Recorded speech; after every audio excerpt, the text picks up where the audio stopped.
Okay, so picking up with climax, my students like to say it is the turning point of the story. But what is that exactly? So, turning point, how we'll identify the climax of the story is that it is the big change in the plot.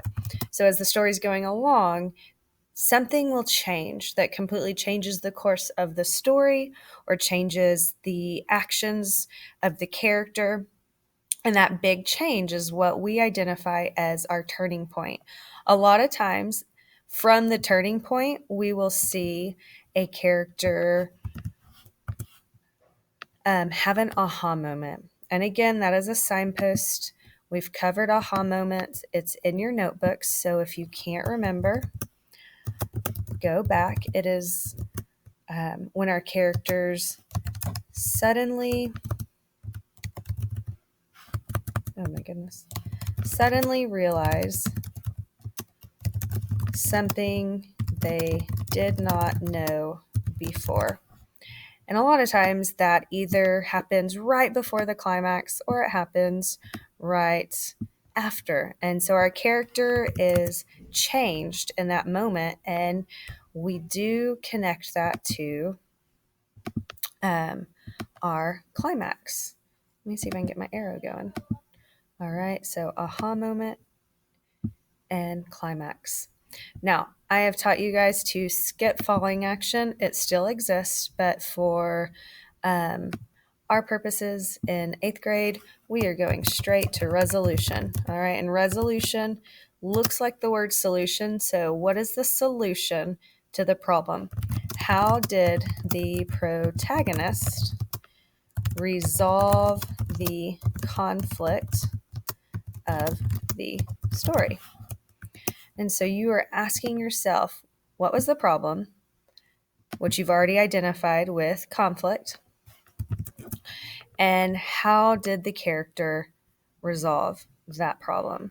So another arrow, because resolution should lead us directly back to how this conflict was solved. All right. Now, the only signpost I did not mention and did not touch on was conflicts, contrast and contradiction. All right. So sometimes those appear over here in our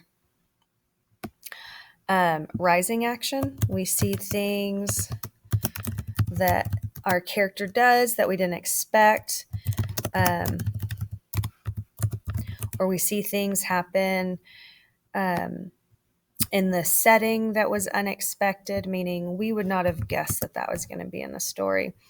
And so we see that this can be in the rising action, but we also sometimes see it right before our resolution. So contrast and contradiction is something that can take place throughout the entire plot diagram. All right, and I'm going to put a title on this because what is a page without a title? All right, so plot diagram, how to. So if you ever forget how to do your plot diagram, you have this video. You can access it at any time because it is linked to our Google Classroom. And let's make that stand out. Add a pretty color. All right, so plot diagram, how to. It is here. It is in your notebook. So you should be able to access this resource at any time. If you get confused about it, ask me.